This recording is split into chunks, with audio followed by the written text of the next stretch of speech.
நீங்க வேலை தேடுபவரா இருக்கீங்களா இல்ல வேலை கொடுப்பவரா இருக்கீங்களா?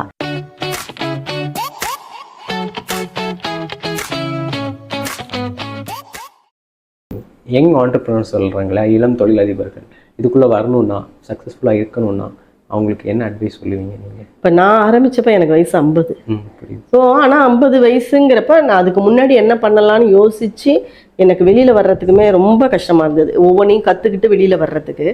இப்போ இருக்கிறவங்களுக்கு வந்து இணைய வர்த்தகம் ஈஸியாக இருக்குது. எதுவுமே கற்றுக்கலாம். ஈஸியாகவே அவங்க வந்து ஒரு இடத்துல இருந்து ஒரு பொருளை வாங்கலாம், விற்கலாம். நிறைய ஈஸியாக ஹேண்டில் பண்ணுறாங்க.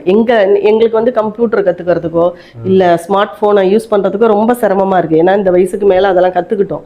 ஆனால் இப்போ வர யங்ஸ்டர்ஸ்க்கு எல்லாமே தெரியுது. ஒரு வயசு பிள்ளை கூட அதை ஸ்மார்ட் ஃபோன் நல்லா யூஸ் பண்ணுது. அப்படி இருக்கும்பொழுது அந்த இணையதள வாய்ப்பை பயன்படுத்தி இன்னும் சீக்கிரமாக அவங்க வரலாம்.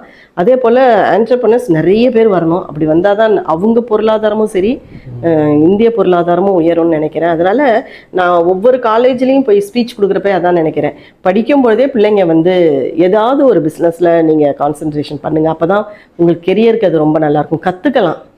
இப்போ உடனே தொடங்காட்டி கூட யாராவது ஒருத்தங்க ஏதாவது ஒரு பிஸ்னஸ் பண்ணுறாங்கன்னா வாலண்டியராக போய் அவங்கக்கிட்ட ஒரு நம்ம ஹெல்ப்பராக போய் இருக்கோன்னு வைங்களேன். அவங்கக்கிட்ட ஒரு 2 வருஷம் நம்ம ஹெல்ப்பராக இருந்தாலுமே நிறைய விஷயம், நிறைய நாலேஜ் கற்றுக்கலாம். கற்றுட்டு நம்ம வெளியில் காலேஜ் முடிச்சுட்டு வெளியில் வரும்பொழுது நமக்கு அது யூஸ்ஃபுல்லாக இருக்கும். நான் கேட்குறப்ப ஸ்டூடெண்ட்ஸை கேட்பேன், நீங்கள் வேலை தேடுபவராக இருக்கீங்களா இல்லை வேலை கொடுப்பவராக இருக்கீங்களா? ஸோ அதை நீங்கள் டிசைட் பண்ணிக்கிட்டு அதுக்கு தகுந்தாப்பில் நீங்கள் செய்யுங்க அப்படின்னு சொல்லிட்டு, ஃபேமிலி, ஃப்ரெண்ட்ஸ் இவங்க சப்போர்ட்டோட கண்டிப்பாக ஸ்டூடெண்ட்ஸ் வந்து ஏதாவது ஒரு பிஸ்னஸ் பண்ணணும் அப்படிங்கிறது தான் என்னுடைய ஆசை. சூப்பர்.